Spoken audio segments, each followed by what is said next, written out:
kababayan, magandang hapon po sa inyong lahat. Kayo po ay nanonood ng kauna-unahan at kaisa-isang pang-araw-araw na produksyon para sa ating mga Pilipino dito sa Amerika. You are watching Your Kababayan today. And today is Talk Tuesday, which means you may join in our discussion. In fact, we encourage phone calls. We're going to be talking about a serious, sensitive issue today that has to do with bullying. And so you may call anonymously. You don't have to give your name, but if you have anything to ask or anything to share with us, please, we encourage those calls. Joining me this afternoon on the program are, the first one is criminal defense attorney. It's been a while since she was here on Kababayan today. Attorney Karina Castañeda, hello and welcome to Kababayan today. Nice to be back. Yes, and of course, Gail Lafreniere, whom I'm sure you're all familiar with. She is our resident licensed marriage and family therapist here on the program. Hello and welcome to the show as well. Thank you, Janelle. And like I mentioned earlier, October is National Bullying Awareness and Prevention Month, and it's just so bizarre that in the last 2 weeks of this month, there had been 2 incidents of bully-cide. Teens taking their own lives and blaming it on bullying. And one of those is Jared Lewis, and here's a soundbite from his father. I was at work Thursday morning on my post. I work for the Illinois Department of Corrections. And I got a call through outside line, and it was his mother, and she just hysterically cried out, "Jordan's dead." And I just didn't know how to take it, and I said, "What?" And she says, "Jordan's dead." And I said, "How? How did this happen?" And she said, "He shot himself." And I'm just like, well, and I just couldn't handle it. And I called immediately the supervisors to come down to relieve me. I had to explain to them.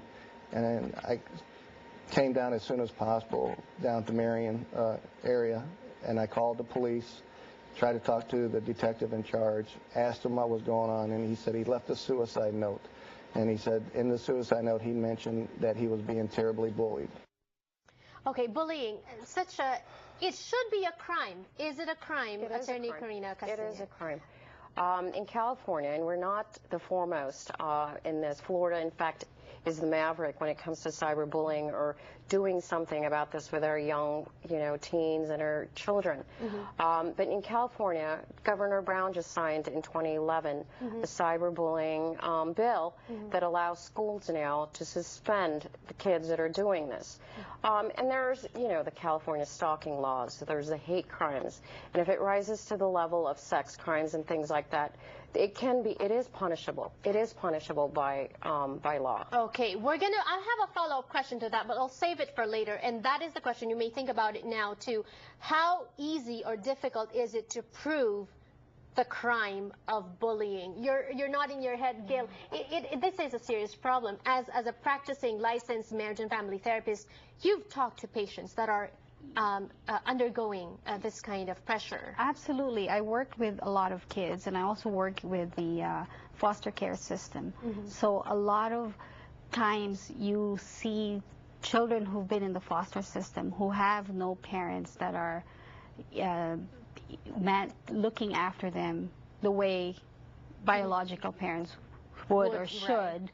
Have been subjected to bullying, and it is very rampant in the schools. It can range from cyberbullying. It can range from just every day coming into school and being harassed on the way to school, or every time somebody comes and they go by this group of kids and they get cussed at. Right. Would you say that there's more now than before?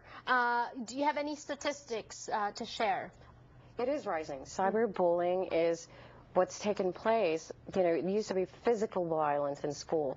It's now cyberbullying, and it makes sense because physical violence in school is easy to police. A teacher, sees exactly. Cyberbullying occurs in the privacy of your home and your bedroom. And you can be anonymous in cyberspace too. Not only that, you can reach so many more people. Yes. Right. So the effect. So when you talk about somebody in a negative way, right, usually it would just be limited to the school environment or the area or wherever you are. But now that you have social media, Facebook, Instagram, Twitter, it's just very immediate.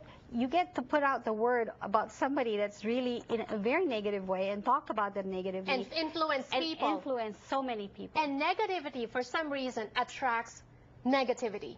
And so when somebody posts something that's negative, it's so easy for others to just chime in. Sure. And then this victim now becomes singled out. And it is very much, it's a well-known fact that kids will succumb to peer pressure. Okay, we're going to be talking about that. If you're a parent watching, or if you're a kid undergoing through this, or if you're a kid who's witnessing bullying, we are opening our phone lines for you. If you have any questions, or if you have any comment, gusto po namin kayong makausap. Kaya tumawag na po sa linya ng aming telepono na nakalagay dyan sa inyong mga screens. But when we return, we have more to discuss. Tips for parents, how to tell, what to do, and that's when we return. Don't go away.